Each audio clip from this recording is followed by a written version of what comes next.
Vote ঘোষণার আগে রাজ্যে কেন্দ্রীয় বাহিনী, এবার নদিয়ায় পৌঁছলো কেন্দ্রীয় বাহিনী। এক কোম্পানি কেন্দ্রীয় বাহিনী পৌঁছলো নদিয়ায়। রাজ্যে 240 কোম্পানি বাহিনী মোতায়েন, এবং এই মুহূর্তে নদিয়ায় ইতিমধ্যে এক কোম্পানি কেন্দ্রীয় বাহিনী পৌঁছে গিয়েছে।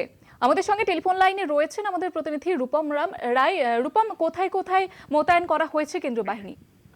দেখো, যেটা তোমাকে জানিয়ে রাখি, আগামীকাল চূড়ান্ত ভোটার তালিকা যে লিস্ট সেটা কিন্তু বের করা হবে বা প্রকাশ করা হবে, এবং তার আগেই কিন্তু নির্বাচন কমিশন সূত্রে যেটা জানা যাচ্ছিল যে কেন্দ্রীয় বাহিনী এখানে এসে উপস্থিত হবে।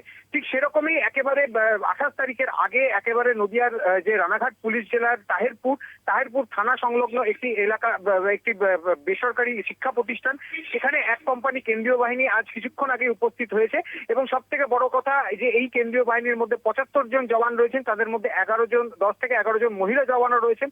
ইতিমধ্যে তারা এই শিক্ষা প্রতিষ্ঠানে বর্তমানে রয়েছে, এখনো মোতায়েন করা হয়নি। তবে এই কেন্দ্রীয় বাহিনী আশাকে কেন্দ্র করে রীতিমতো এলাকাবাসীও খুশি। তবে সব থেকে বড় বিষয়, রাজ্য পুলিশের পক্ষ থেকে তাহেরপুর থানার যিনি ওসি রয়েছেন জয় দাস, তিনি কিন্তু রীতিমতো পুষ্পস্তবক দিয়ে এই কেন্দ্রীয় বাহিনীর যিনি আধিকারিক রয়েছেন তার সঙ্গে শুভেচ্ছা বিনিময় করেন। এখন ইতিমধ্যে ভোটের আগে এই যে কেন্দ্রীয় বাহিনী তা কিন্তু নদিয়াতে এসে পৌঁছে গেছে।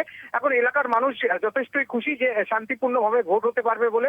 এবং আগামীকাল 28 তারিখ যে চূড়ান্ত ভোটার তালিকা প্রকাশ হবে, সেখানে কোন রকম যাতে অপ্রীতিকর ঘটনা না ঘটে, সেক্ষেত্রে কেন্দ্রীয় বাহিনী কোনো কাজ করবে নাকি সেটাই এখন দেখার। জুহিতা, ধন্যবাদ জানাবো রূপম।